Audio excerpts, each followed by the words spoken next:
नमस्कार आप सभी को। आशा है आप लोग आनंद पूर्वक होंगे और परिश्रम से पढ़ते हुए आगे बढ़ रहे होंगे।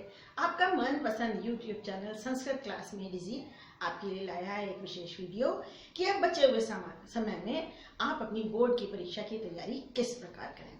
ये जो मैं आज बाइफिकेशन समय का बताऊंगी और सारी प्लानिंग बताऊंगी, स्ट्रेटेजी बताऊंगी, ये केवल 10th के लिए नहीं 9th के लिए भी उपयोगी होगी और साथ ही साथ सारे सब्जेक्ट्स की तैयारी आप इस बताई हुई विधि से कर सकते हैं।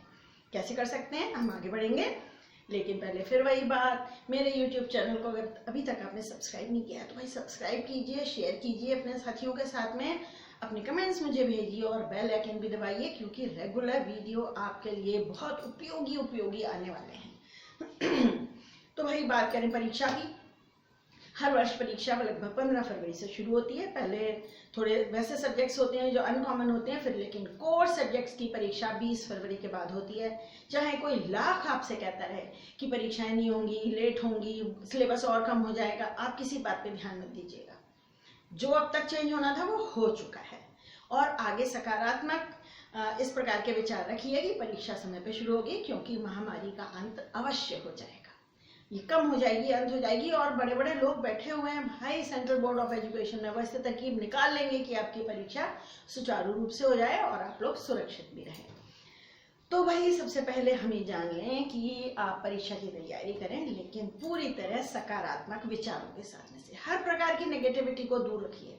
उन लोगों से दूर रहिए जो कहें अरे यार तूने तो पढ़ाई नहीं करी, कैसे पास होएगा।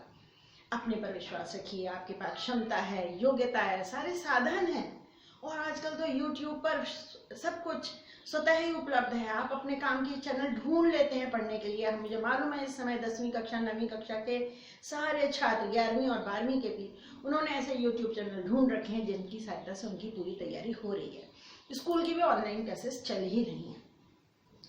तो बस एक तो अपनी कमजोरी को अपनी ताकत बनाइए। जो सब्जेक्ट आपका कमजोर है उसको पहले उठाइए, उसको छोड़िए मत क्योंकि फिर वो कमजोर होता चला जाएगा। उस पर भी ध्यान दीजिए। जो मैं स्ट्रेटेजी बताऊंगी इसमें 5 सब्जेक्ट आप डेली पढ़ेंगे और आप देखेंगे आपका आत्मविश्वास कितना बढ़ रहा है।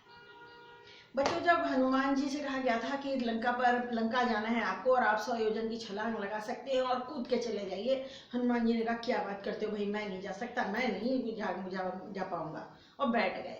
तब नल ने, नील ने, सुग्रीव ने, सारी वानर सेना ने, जामवंत ने, सबने उनको याद दिलाया कि तुम पवन पुत्र हनुमान हो, यू कैन डू, तुम जा सकते हो, तुम छलांग लगा सकते हो, तुम में योग्यता है, क्षमता है, सामर्थ्य है। और फिर आगे क्या हुआ? हनुमान जी आत्मविश्वास से भरपूर होकर और उन्होंने छलांग लगा दी। आगे की कहानी तो आपको पता ही है। तो अपने आसपास अपने घर वालों से सबसे ध्यान रखिए। मेरे माता पिता से भी, घर के अन्य सदस्यों से भी मेरा अनुरोध है कि छात्रों को में नेगेटिव विचार मत आने दीजिए। उन्हें ये मत कहते रहिए दिन भर पढ़ता नहीं है, बल्कि जब पढ़ रहा है तो उसका हौसला बढ़ाइए। ठीक, वो एक अलग बात है, एक अलग वीडियो में आएगा जो मैं पेरेंट्स के लिए बनाऊंगी। आज हम जानते हैं कि इस 24 घंटे के समय में आप तैयारी कैसे करेंगे।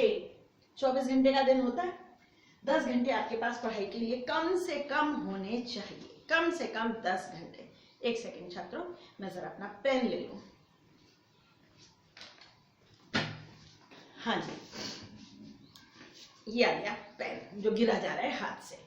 तो भाई 10 घंटे आपकी स्टडी होनी चाहिए। इसके अलावा 4 घंटे आपकी ऑनलाइन क्लासेस भी चल रही हैं, उन्हें भी अटेंड कर ही रहे होंगे आप लोग। 8 घंटे की नींद भरपूर होनी चाहिए। 3 घंटे आपके पास एंटरटेनमेंट के लिए होने चाहिए। आप अपने घर वालों से बात कीजिए, गाने सुन लीजिए। उस समय मोबाइल और टीवी को बंद रखिएगा एंटरटेनमेंट के लिए, क्योंकि वैसे भी स्क्रीन टाइम बहुत ज्यादा हो गया है। एक्सरसाइज करिए, योगा कीजिए, खुली हवा में घूम लीजिए, छत पे चले जाइए, साइकिल चलाइए, भाई बहनों के साथ मौज मस्ती कर लीजिए। और 3 घंटे आपको नहाना धोना, खाना खाना, इन सब चीजों के लिए मिलेंगे। इसके अलावा भी आप इसमें से समय निकाल सकते हैं अपनी ऑनलाइन क्लासेस के लिए भी। लेकिन ये मोटा मोटा तौर पे अगर आप इसे फॉलो करेंगे तो सुखी रहेंगे। और अब देखिए मैंने ये क्या बताया हुआ है, how to score 90% marks, 90% plus. और इसका मतलब है मेरा 91 ना, इससे मेरा मतलब है 98, 99 या 100%। और आप ला सकते हैं कैसे, देखिए Day 1 से लेकर Day 12 तक का समय यहाँ पर दिया गया है। इसके अलावा 3 दिन और मानेंगे, क्योंकि मैंने आगे 15 दिन लिखे हुए हैं, तो ये 15 दिन 3 दिन हम और मानेंगे। इस बीच में दिवाली आ जाएगी, न्यू ईयर आएगा, कोई और वजह हो सकती है, कोई टॉपिक आपका ज़्यादा समय ले सकता है। तो भाई जो हमारे पास 3 घंटे का समय है, देखो हर सब्जेक्ट को, संस्कृत को 3 घंटे, साइंस को 2 घंटे, मैथ्स को 2 घंटे, सोशल स्टडीज को 2 घंटे, इंग्लिश को 1 घंटे, हो गए पूरे 10 घंटे। हर सब्जेक्ट आपको लेके चलना है। बहुत से लोग कहते हैं एक बार में एक ही सब्जेक्ट पढ़ो, पर मैंने अपने इतने लंबे अनुभव में ये पाया है बच्चों, जो बच्चे एक सब्जेक्ट एक टाइम में पढ़ते हैं ना, वो घबराए से रहते हैं, उन्हें लगता है मेरा वो छूट रहा है, कभी वो उठाते, कभी वो उठाते, कभी उसका कोई साथी फोन करके कह देता है यार मेरे तो 3 पूरे हो गए, भले एक भी नहीं हुआ होगा। तो नर्वसनेस में वो सब कुछ गड़बड़ा जाते हैं। देखिए पहला दिन लेसन 1 शुचि पर्यावरण, इस पाठ को पढ़िए पूरा अच्छी तरह। आपको हिंदी अनुवाद आ जाना चाहिए, प्रश्न निर्माण की तैयारी हो जानी चाहिए। जब आप पाठ पढ़ें तो शब्दों अनुप्रयुक्त व्याकरण पूछी जाती है, यानी पाठ में आए हुए संधि, समास और प्रत्यय, तो इनको साथ साथ तैयार कीजिए। श्लोक है इसमें, अन्वय तैयार कीजिए, पर्याय और विपर्य पर। कैसे होंगे सर? मैं आपकी कोई आवश्यक नहीं है, लेकिन यदि आप चाहें तो मैं आपको बताऊं कि इस पाठ पर लगभग मेरे कुल मिलाकर 8 या 9 वीडियो उपलब्ध हैं, या शायद ज़्यादा भी होंगे। लगभग 1.25 या 1.5 घंटे टोटल टाइम है, उसमें ये सारी चीज़ें आपको लिए उपलब्ध हैं, ये सब कुछ है उसमें। उनको देखिए, किताब पढ़िए, स्कूल के नोट्स देखिए। आप 3 घंटे का समय आपके पास संस्कृत के लिए है, 3 में से 2 घंटे, 1.5 घंटे में आप ये तैयारी करिए, 1.5 घंटे में। बचे हुए 1.5 घंटे में आप थोड़ा रिवाइज कीजिए, उसको याद करने की कोशिश कीजिए, और बचे हुए फिर जो आधा घंटा बचेगा, आपके पास जो भी प्रैक्टिस बुक है, टुगेदर विद संस्कृत है, मी एंड माइन है, और भी कई हर स्टेट के बच्चों के पास अलग अलग होंगी, या स्कूल से प्रैक्टिस मटेरियल मिला होगा, बहुत से स्कूल प्रोवाइड करा देते हैं, उनमें आप इस लेसन का पूरा पूरा पूरा पूरा सॉल्व कर डालिए। पठित गद्यांश श्लोकांश आता है, पठित श्लोक आएगा, इसके अलावा संधि समास और प्रत्यय का क्वेश्चन आएगा, भाषिक कार्य के प्रश्न पूछे जाएंगे। भाषिक कार्य जानते हो ना, हर पैसेज में 3 नंबर का भाषिक कार्य का, 2 नंबर का भाषिक कार्य का प्रश्न होगा, वो सारे एमसीक्यू में होगा। संधि समास प्रत्यय भी एमसीक्यू में होंगे, पर्याय और विपर्य भी एमसीक्यू में होंगे, और प्रश्न निर्माण के लिए भी ऑप्शन गिवन होंगे। तो भाषिक कार्य में पूछा जाता है इति कर्तृपदस्य क्रियापदम किम, या इति क्रियापदस्य कर्तृपदम किम, विशेषण पदम किम, विशेष्य पदम किम, इति सर्वनाम पदम कस्मै प्रयुक्तम, पर्यायवाची या विलोम शब्द ढूंढ के लिखो उसी श्लोक में से। इतनी तरह के प्रश्न पूछे जाते हैं, और मेरे वीडियोस में ये सारी जानकारी अच्छी तरह दी गई है, ऐसा आप ही लोग मुझे बताते हैं। मेरा YouTube चैनल चल रहा है तो आप ही के कारण ही तो चल रहा है, सब कुछ आपकी सुविधा के लिए वहां उपलब्ध है। डे 2 इस दिन हाँ करेंगे कि आप इन 15 दिनों में हर दिन 3 घंटे संस्कृत पढ़ेंगे, 2 घंटे साइंस पढ़ेंगे, 2 घंटे मैथ्स, 2 घंटे सोशल साइंस, 1 घंटा इंग्लिश, पहले के 15 दिनों में। अगले 15 दिनों में जो सेकंड सब्जेक्ट था साइंस, वो उठा लेंगे, 3 घंटे साइंस पढ़ेंगे, 2 घंटे मैथ्स, 2 घंटे एसएसटी, अभी 1 घंटा इंग्लिश था वो 2 घंटा हो जाएगा, और संस्कृत आप आगे भी 3 घंटा पढ़ ले चुके हैं, अब वो 15 दिन तक हर दिन 1 घंटा अपनी टुगेदर विद में या मी एंड माइन में किसी किताब में आप अपना कुछ कुछ प्रैक्टिस करते रहिए, सैम्पल पेपर्स अभ्यास करिए, बहुत अभ्यास कार्य वहाँ दिया है टोटल का, टोटल, क्योंकि आपने एक लेसन पूरा 15 दिन में ये सारा पढ़ लिया है। डे 2 सेकंड चैप्टर बुद्धिर बलवती सदा, छोटा सा पाठ है, बड़ा सुंदर रोचक सा, उसको अच्छी तरह ये तैयारी करिए इन सब चीजों के लिए। डे 3 लेसन नंबर 5 जननी तुल्य वत्सला, इसको तैयार कीजिए। Day 4 lesson number 6, lesson number 6 कौन सा है? लेसन नंबर 6 है सूक्ति मौक्तिका, वो को तैयार कीजिए। सुभाषितानि सूक्ति, उसमें सुभाषित है, उसको तैयार कीजिए। डे 5 पर आ जाइए, लेसन 7 प्रकृति है ना, सौहार्दम प्रकृति शोभा, लेसन लंबा है, इस पर भी मेरे करीब 1.25 घंटे के वीडियोस हैं, सब मिला के छोटे छोटे, अनुवाद के अलग, प्रश्न निर्माण, संधि समास प्रत्यय सब कुछ, इसको तैयार कीजिए। डे 5 आइए, लेसन नंबर 7, लेसन नंबर 7 है आपका विचित्र साक्षी, बहुत अच्छी रोचक कहानी है, इसको तैयार करिए लेसन नंबर। और डे 7 में लेसन नंबर 9 पर आ जाएंगे हम सूक्त, इसे तैयार करिए। 7 या 8 सूक्तियां हैं, ज्यादा नहीं है। और जब आप लेसन पढ़ेंगे आपको हर शब्द का हिंदी अनुवाद आना चाहिए, हिंदी अनुवाद के साथ ही प्रश्न निर्माण की तैयारी, भाषिक कार्य सब कुछ समझ में आना चाहिए। घटनाक्रम भी तैयार होना चाहिए साथ साथ। घटनाक्रम किस किस पार्ट में से आ सकता है? घटनाक्रम आएगा सेकंड में से, फिफ्थ में से, और आएगा सेवेंथ में से, एट्थ में से। ये है पार्ट जिसमें से घटनाक्रम का प्रश्न हो सकता है सेकंड, फिफ्थ, सेवेंथ और एट्थ, क्योंकि बाकी चैप्टर श्लोकों के हैं ना, इसलिए कहानियों में से तो आता है। तो ये इस तरह से आप करेंगे, 7 दिन में ये तैयारी होगी। फिर आइए डे 8, इस दिन आप संस्कृत अनुवाद का अभ्यास करेंगे। संस्कृत अनुवाद के अभ्यास के साथ साथ वाक्य संशोधन, क्यों? अगर आपको अनुवाद करना आता है तभी तो वाक्य शुद्ध करना सीख पाएंगे। इसकी तैयारी करिए। कई सारे वीडियो उपलब्ध हैं इसमें। उपपद विभक्तियों पर आधारित अनुवाद आएंगे, लकारों पर आधारित अनुवाद आएंगे। वैसे ही जितनी तरह के अनुवाद आते हैं उतनी तरह के ही वाक्य संशोधन के प्रश्न आते हैं। फिर 9th डे 9 आ गया वाच्य। इसको अकेले रखा है मैंने क्योंकि इसमें बच्चे परेशान हो रहे हैं, लेकिन अगर आप मेरा वाच्य पढ़ाने का तरीका देखेंगे तो आपके लिए सब कुछ बहुत आसान हो जाएगा। कैसे?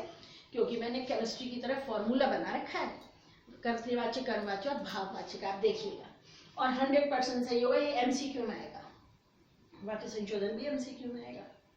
अपठित गद्यांश 10 मार्क्स का क्वेश्चन आता है, सबसे ज्यादा अंकों का। इसकी तैयारी बहुत जरूरी है। 3 घंटे का समय होता है आपके पास संस्कृत पढ़ने के लिए। 3 घंटे में आप कम से कम 15-20 मिनट एक को करने में लगते हैं, तो एक सिटिंग में। और आपको कितने दिन, पूरा दिन मिला हुआ है, 3 घंटे का समय है आपके पास। 3 घंटे में कोशिश कीजिए आप अधिक से अधिक अपठित गद्यांश एक ही सिटिंग में करें। जब आप बहुत सारे कर लेंगे ना 8-10, तो लगेगा सब कुछ एक जैसा ही आ रहा है। बहुत आसान हो जाएगा और बड़ा इंटरेस्टिंग हो जाएगा आपके लिए। अपठित गद्यांश करने की भी ट्रिक्स हैं, वो देखिएगा वीडियोस में। पत्र और चित्र एक ही दिन। पत्र तो MCQ में आता है, आसान हो जाता है। चित्र वर्णन 5 मार्क्स का, इसको करने की भी बहुत सारी स्मार्ट ट्रिक्स हैं, उनको आप अपनाइए। चित्र वर्णन हमेशा सही होगा। अब आ जाइए डे 11 कर लिया पत्र और चित्र। और डे 12 समय लेखन, बहुत आसान, MCQ में आएगा। अव्यय फिल इन द ब्लैंक्स में आएगा। इनका अभ्यास करिए। आपके पास जो भी प्रैक्टिस बुक है उसमें सॉल्व कर डालिए, बहुत सारे। तो ये देखिए 12 दिन, 3 दिन दिवाली के दिन। हर महीने दिसंबर में आएंगे तो 3 दिन न्यू ईयर के छोड़ दिए मैंने। इस तरीके की स्ट्रेटेजी बनाइए और इसे फॉलो कीजिए। आप ये देख रहे हैं ना क्या किया है। नवंबर के फर्स्ट 15 डेज इसमें आप करने वाले हैं। देखिए और समझिए, आगे बताती हूँ।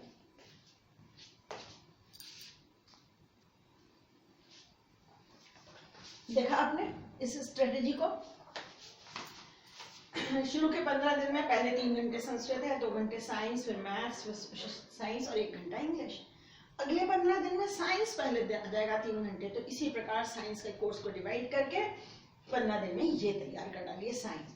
उस पर 2 घंटे मैथ्स रिवीजन, 2 घंटे सोशल साइंस लर्न करना है, इंग्लिश में लर्न करना है, और संस्कृत का 1 घंटे प्रैक्टिस टाइम। दिसंबर के फर्स्ट 15 डेज में अब मैथ्स आ जाएगा, 3 घंटे मैथ्स, 2 घंटे SST, 2 घंटे इंग्लिश, 2 घंटे संस्कृत और 1 घंटा साइंस। ये प्रैक्टिस का टाइम है सबका प्रैक्टिस का। दिसंबर के अगले 15 दिन 2-3 दिन SST आ जाएगा। अब आगे 3 घंटे SST, 2 घंटे इंग्लिश, 2 घंटे संस्कृत, 2 घंटे साइंस, 1 घंटा मैथ्स। देखिए डेली हर दिन हर सब्जेक्ट चल रहा है। Balance, proper balance. एक सब्जेक्ट को आपने ऊंचा रखा हुआ है, ज्यादा देर दे रहे हैं उसे।